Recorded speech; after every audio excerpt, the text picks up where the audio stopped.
I think all of us can step back from our lives and upon reflection and observation, see the things that really, really matter to us. I'm Amy Woodall, and this is The Conscious Habit, a show from the People Forward Network. We're teaching you how to incorporate love and consciousness at work, at home, and the world at large. Hey, Conscious Habit listeners, this is Des. In this episode, Amy and I talk about why personal values matter. We really get into exploring what are the benefits of living in alignment with your values. If you've never identified your values, we talk about how you can identify those. And hey, spoiler alert, we have a PDF that you can download. And we talk about ways to overcome challenges when your values are conflicting, and just really pertinent ways that you can live your values daily. We think you're going to dig this episode, and we can't wait for you to listen in.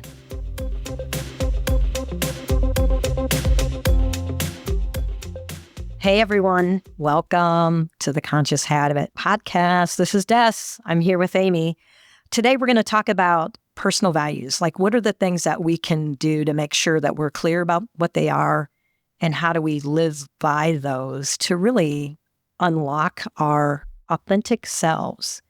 So, Amy, I'm curious, when you think about your values, has there been a moment in your life, either personally or professionally, where you feel that living by your values has made a big difference?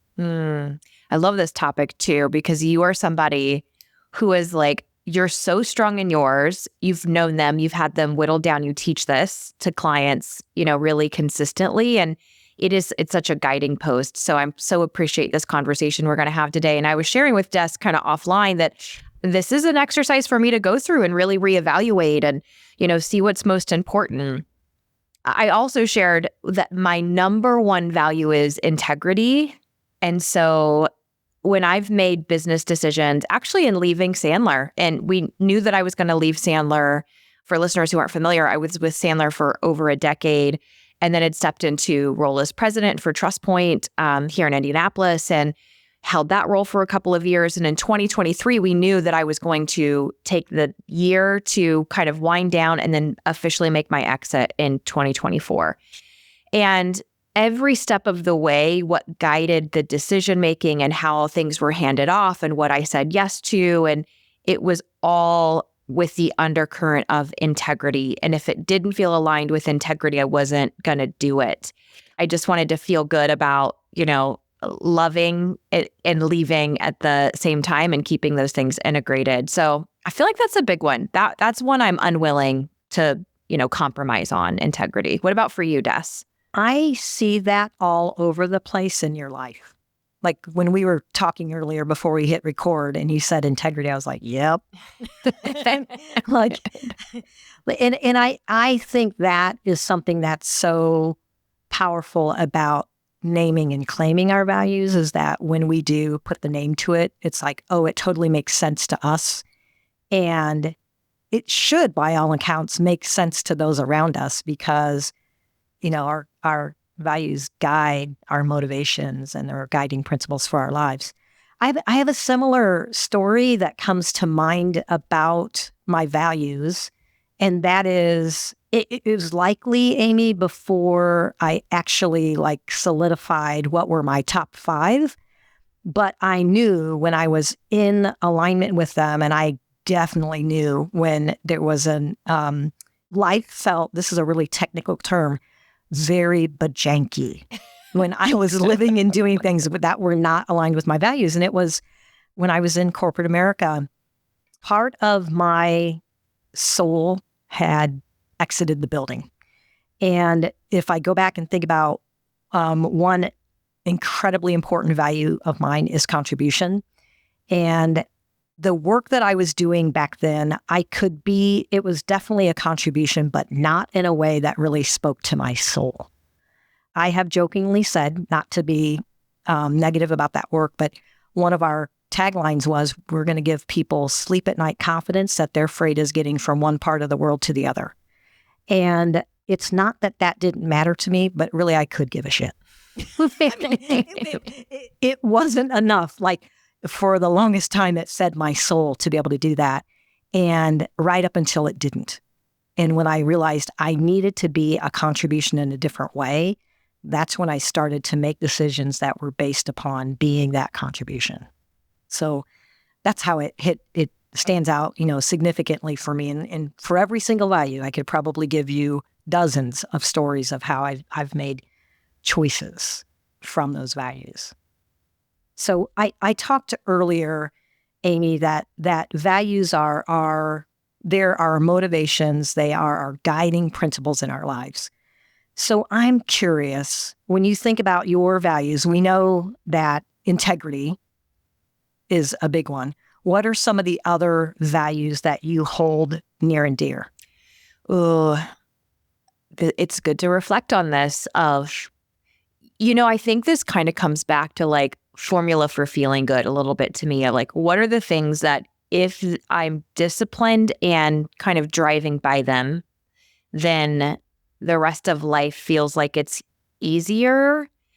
I would say like moving my body. So, some sort of movement effort or health, or like when that is happening consistently, I feel better. My meditation practice or my own spiritual practice, when I'm doing that consistently, I feel better.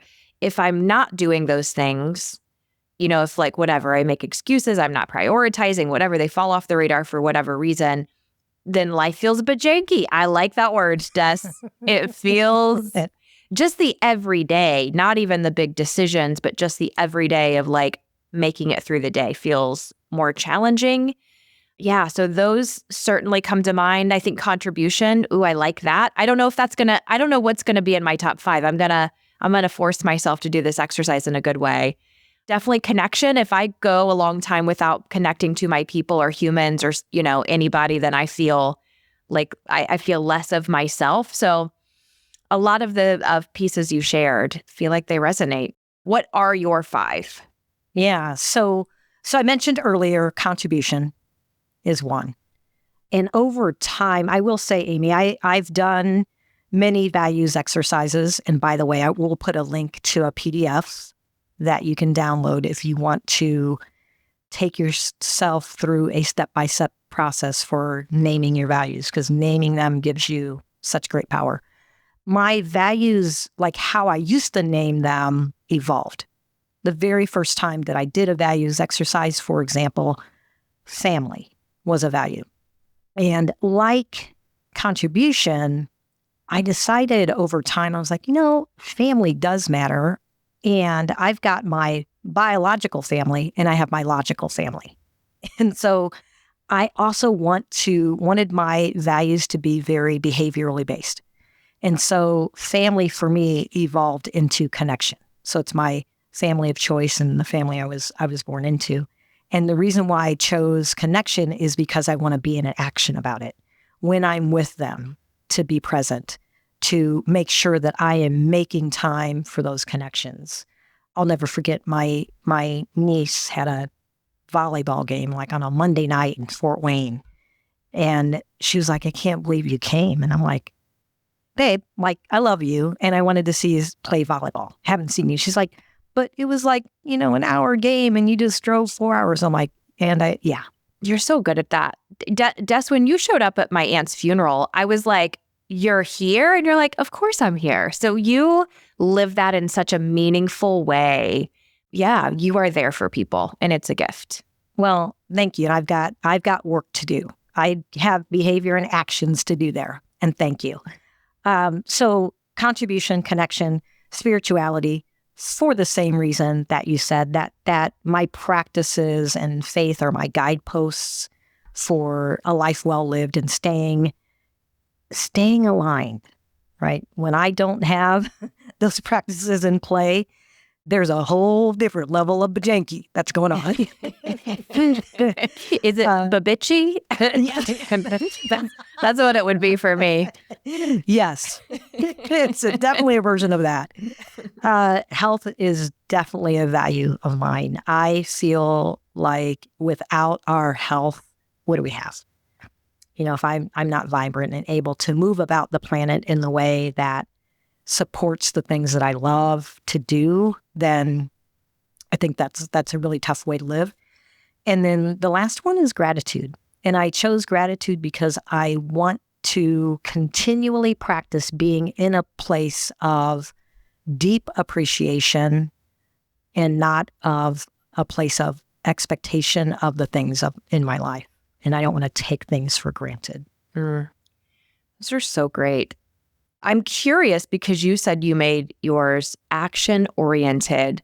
And if I'm a listener right now, and this is the first time, and I'm like, ooh, I like this idea of kind of finding out my thing, is there like a right and wrong way, Des? Is it like, does it have to be behavioral based? Could it be like, how do we kind of decide what falls into this value system?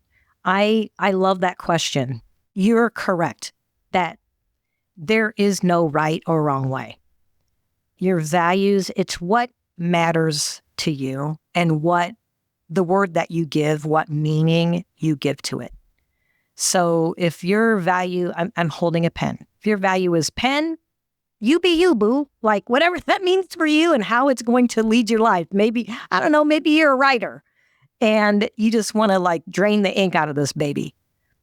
So we attach the meaning to the value. Now, you'll find if you were to Google, how do I set my values, you'll find a lot of different words that could help you to, determine what your values are, like honesty and creativity and adventure and things like that.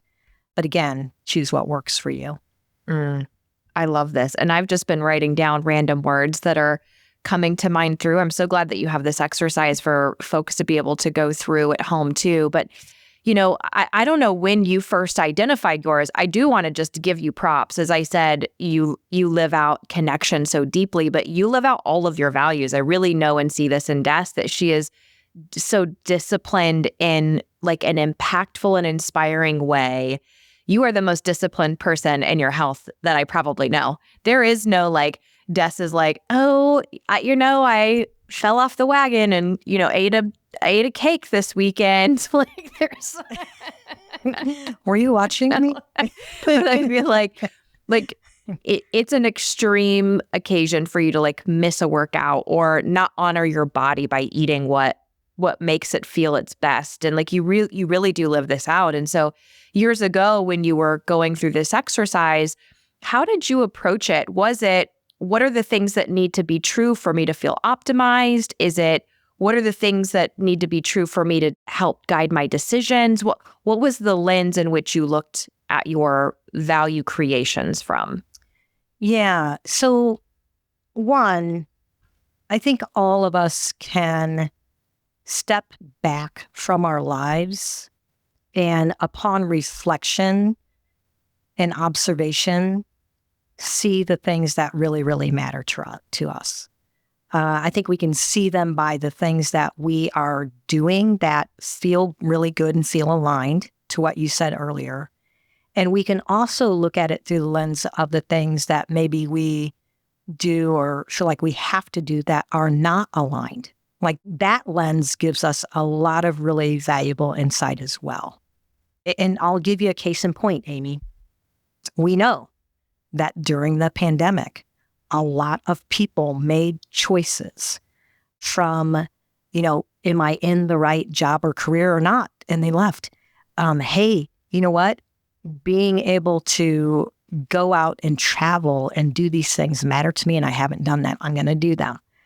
I mean, every house on my street, people were doing things to their homes, and having spaces that they really enjoy and are beautiful to them. So those are a few really good examples of how we can look at the things that really matter and start to put some meaning behind those things. It also did help a lot to have the assistance and guidance of, like the exercise that we've talked about, to see the words written on the paper. Or if there's also, when I'm with teams, I'll do what's called a values card sort. It's like a deck of 50 or 52 cards that have values on it. that's super helpful too, just to pause, to take the time to really think about, if I were to take, 50 values and circle or sort out the ones that, hey, this has meaning, and then take that list or number of cards and boil it down again. Just that process of saying, what are the things that if I was forced to choose, let's say 3 or 5 or 7, they're like, this one is a non-negotiable, like what you said. Just the practice of that really helps you to get clarity. And I'll also say that over time, you may find that those things evolve for you. Ladies, imagine taking time away to work on you. Meditation, yoga, transformational work, a chance to have grand adventures and build lasting relationships. Deseri Garcia and I founded High Vibe Tribe Retreats to create just that.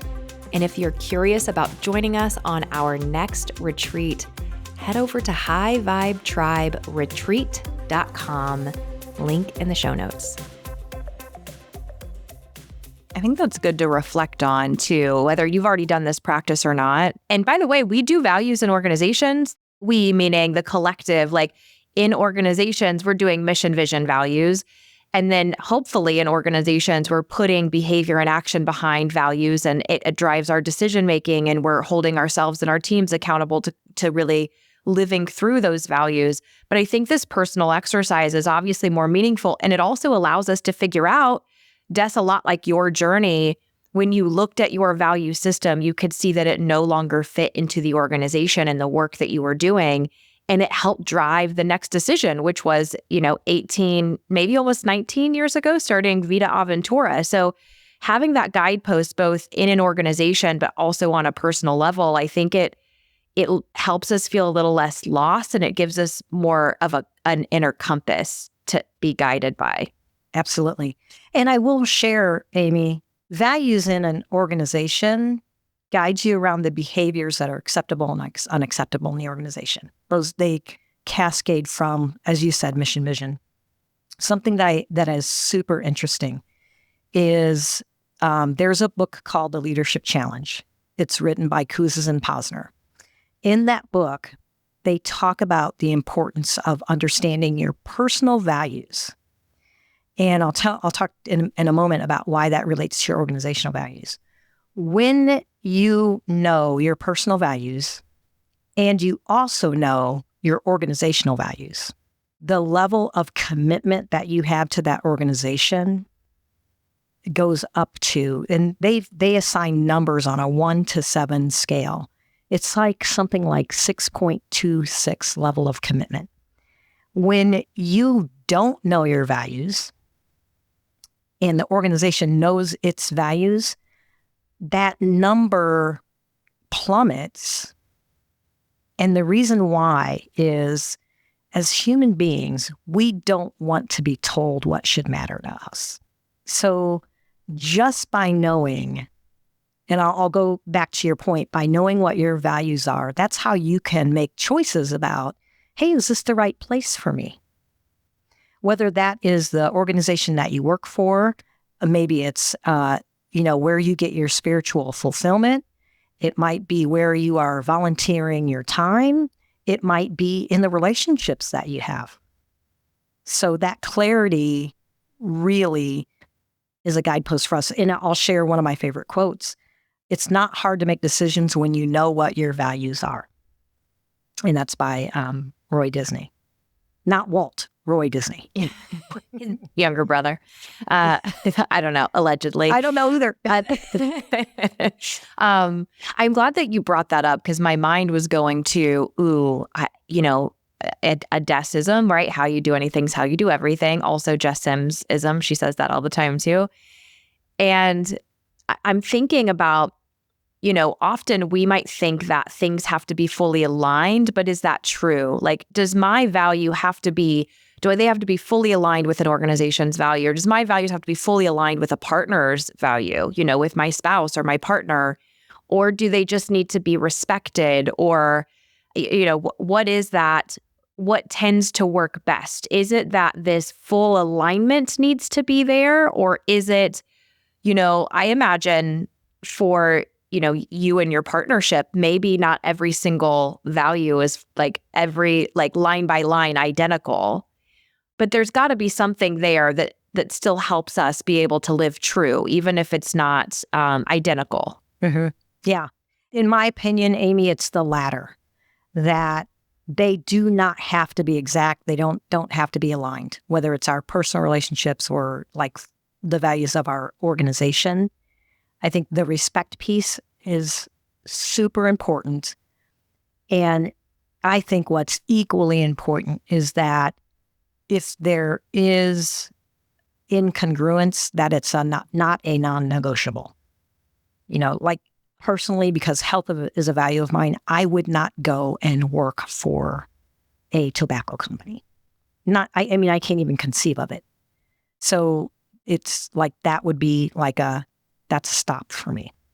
So it doesn't have to be fully aligned, but it can't be in direct conflict. In direct opposition. And maybe there's even an opportunity to do, for those in a partnership, maybe there's partner values. What are our top values as a couple in this piece? This could be, just think of all the ways it could be applied. Obviously, personally, we need to know what they are, and we need to not be willing to compromise on those. Like, I feel like values are something you compromise. Is that fair, Des? Yeah. And I think when you do, that's when things don't feel or work very well for you. Mm-hmm.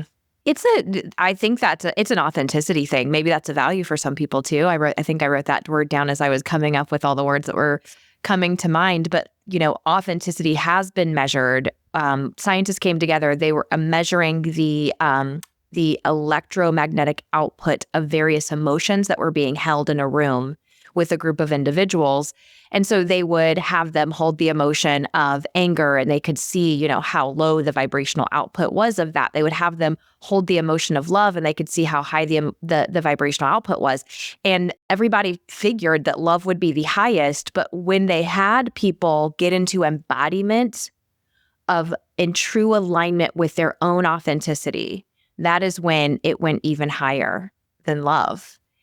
And so to know that, being in alignment with your values means you are able to live from a place that is fully you. I think that's pretty cool. And it's a pretty important exercise to go through. Absolutely. Absolutely.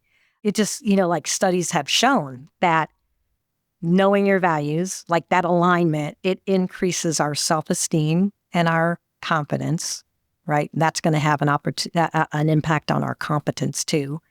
It helps us, like with my, Roy Disney quote, helps us with our decision-making. It has an impact on our relationships. If you think about, if you know what really matters to you, you're going to see that when you are giving and maybe receiving that fulfillment from others. And knowing our values is all about having a greater sense of purpose and fulfillment.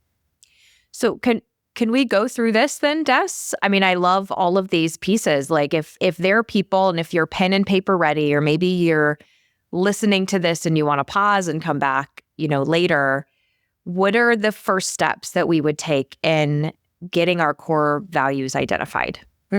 It's exactly what you've been doing, Amy. You've been jotting down some notes on some things that really, really matter to you, the words that really have resonated that we've talked about. I would say start there. Even without the exercise that we're going to post, it's like, hey, what are those things that maybe I've heard so far today, or I know in my heart of hearts that really, really matter to me? Whether it is happiness or truth or, family or caregiving or, making a difference. And you don't have to judge yourself on the words that you choose. And then from there, I'm a fan of 5. And maybe that's been beat into me from doing values work with organizations. But I typically say don't do more than 5 because, the human brain goes 1, 2, 3, 4 lots. which is why we have the repetition of learning phone numbers when we're kids. Maybe they don't do that anymore because of cell phones, but we should know those numbers in case the zombie apocalypse happens. But anyways, I think distilling it down is important. And it doesn't mean if you have a list of 20 that the other 15 don't matter to you. It's just, if I had to choose the top 5, these are the ones that I'm going to keep in mind. And chances are there are aspects of those 5, I should say there are aspects of the other 15 that fall into the description of, or what meaning you give those 5. Does that make sense? Yeah. So it's like, all right, download the PDF that you will find in the show notes here. Print that baby, or, whatever ways are best for you. Get your pen ready. Pen is probably not a value that's written, but we do know that some people the pen might be a value. Some people are very picky about their pens, but go in and circle whatever, if you read it and it speaks to you, circle it. And then you could start to go through, and something that pops in my mind, like, okay, if I were sitting down doing this exercise, I might really start to think about, back to Des's bajanky, in times in life when things have felt the bajankiest and I have felt the bitchiest, whatever, what was missing? That might be something. I sent Des a text on the treadmill this morning. I was in a Jess Sims, Peloton workout, and she quoted James Clear, and it was this quote of, "Don't focus on what you want, focus on how you want to feel." And that made me think, ooh, that's a really good in value exercise. What do I want to feel day in and day out? That's probably when I do this exercise again, because I want to keep myself honest and, make sure I feel really good about my top 5. I think I'll look at it from those lenses. I love that. And I think, Amy, you just did a brilliant job of bringing everything together in terms of a call to action. Either print or make your list. Really take some time to deliberate on what matters and what feels right for you. You might even use some guidance on the things that feel misaligned for you. And then, boil it down to those top values for yourself. So, Des, this is good. Call to action. We'll love to hear from listeners and what you're doing. And once you get your 5 identified, come find us on social.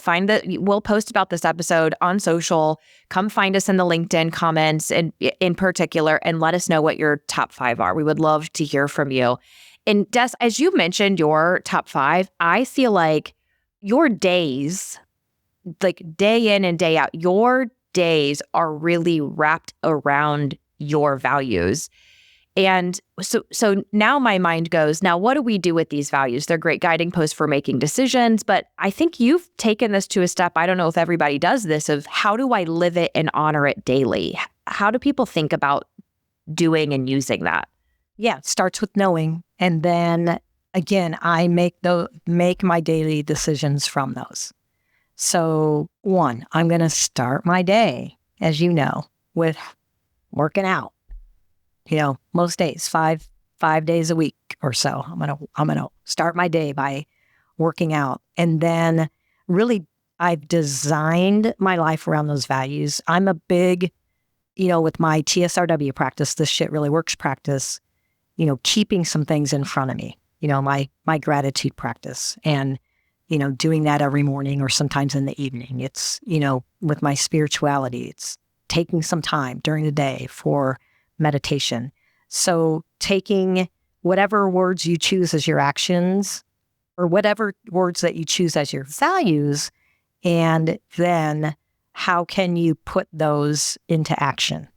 Even if you can't, maybe the experience that you're having in your life doesn't allow you to fully live into that value, what's a small step that you could take today to live into that? Because we both talked about, career change. Maybe that's not available to you, but what's one thing that you could do to live towards if let's say you choose contribution? There's a million different ways you can be a contribution. I think that's really good to reflect on. Even small things like sharing something that's inspiring to you, like that's a give back way of contributing. Avoiding leaving the comment that's not helpful. That is a way to contribute. Sometimes it's in the things we don't do that maybe we're able to really live our values out. I think this is good. Years ago, I read the book, The Desire Map by Danielle Laporte. And that was all about designing a life based on how you want to feel. So similarly to the quote that we shared earlier. And, because she was saying most of the goals that we have, we think it's about the outcome of the goal, but really it's the feeling or the experience that we have along the way. I think this ties back into values as well. And I remember thinking, ooh, adventure is like one of my core desired emotions. I love when I get to experience something new because I'm always in awe of like nature and just like the beauty that's around, but I can't go on an adventure every single day.